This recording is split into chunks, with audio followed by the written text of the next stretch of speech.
చేసుకోవద్దు. ఏ ఎందుకు చేసుకోవద్దు? ఒకసారి పెళ్ళైన పిల్లకి రెండోసారి పెళ్ళంటే తప్ప. భార్య చేస్తే మగాడు రెండో రోజు రెండో పెళ్లి చేసుకుంటున్నాడు. తనెందుకు చేసుకోకూడదు? దాన్ని కట్టుకున్నవాడు బతికే ఉన్నాడు కాబట్టి. అలాంటి వాడు బతుకున్న ఒకటే చచ్చిన ఒకటే. అంత మాట అనుకు. ఆయన దేవుడు. ఏడా దేవుడు? ప్రత్యక్షమవుడే అవుతాడులే. అయినా తనకి లేని బాధ నీకెందుకు? తను ఒంటరిగా ఇంట్లో ఉంటే నాకు బాధగానే ఉంటుంది. మనీషాకి పెళ్లి జరగాలి, అత్తారింటికి వెళ్ళాలి. తను ఎక్కడికి వెళ్ళదు, ఇక్కడే ఉంటుంది. ఎవరుంచుకోవడానికి అది ఇక్కడ ఉండాలి?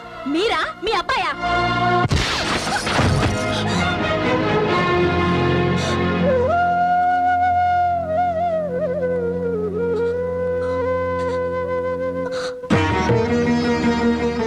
ఇంతవరకు నా మొగుడు నన్నెప్పుడు ఒక్క మాట లేదు, ఒక్క తిట్టలేదు.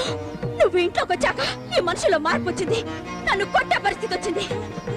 వీల్లేదు, నువ్వు ఇంట్లో ఉండటానికి వీల్లేదు.